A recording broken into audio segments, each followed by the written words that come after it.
Сіздермен мен номер 100 орта мектебінің 9-шы Б сынып оқушысы Бекенов Алшынбек, сынып жетекшім Айтураева Замира Пердехановна. Және менің ғылыми жобамның тақырыбы Қазақстанның осы электр энергиясын үнемдеу, қолдану және үнемдеу жолдары. Менің зерттеуімнің мақсаты 21 ғасырдың аса маңызды мәселелерінің бірі, яғни осы электр дефицитінен құтылу, яғни электр энергиясын үнемдеу.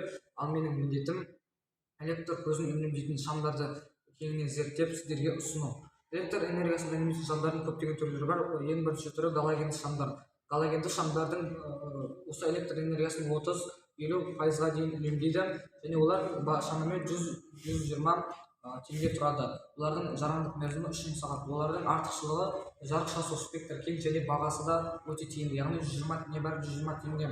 Ал олардың ең үлкен кемшілігі жарамдылық мерзімінің кем болуы, яғни 3000 сағат. Келесі түрі люминесцентті шамдар. Люминесцентті шамдар жай шамдарға қарағанда 5 есе үнемдейді, яғни электр көзін 5 есе үнемдейді, және 20 есе ұзақ уақыт жұмыс істейді. Бірақ олардың ең үлкен кемшілігі олардың құрамында сынап болуы. Ал сынап, өздеріңіз білетіндей, ауаны ластайды. Егер де біз осы Қазақстандан люминесцентті шамдарды көп қолданатын болсақ, электр дефицитінен құтыламыз. Алайда ауаның құрамында осы сынап 70 мг-ға дейін көбейіп кетеді.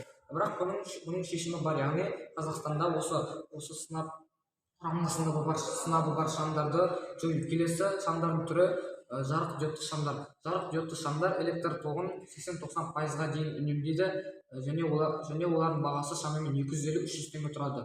Ал олардың жарамдылық мерзімі 50 000 сағатқа дейін барады. Олардың ең үлкен артықшылығы электр пайызын өте көп үнемдеуі, және олардың температурасының аз болуы, яғни олар кез келген температураға төзімді болады. Ал олардың кемшілігі олардың қолжетімді болмауы.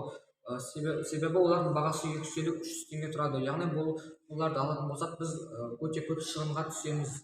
Енді біз тек осы шамдарды, осы электрді үнемдеу үшін электр тоғын үнемдейтін шамдарды алып қана қоймай, өзіміз де осы электр тоғын үнемдей аламыз. Яғни үйдегі қолданбайтын электр тоғын шығынданатын заттарды тоқтан суырып қою, және де осы электр шамдарын ұзақ уақыт жұмыс істеу үшін олардың сыртын шаңнан сүртіп тұруға болады. Яғни шаңның кесірінен олардың ішіндегі сынап қыза бастайды.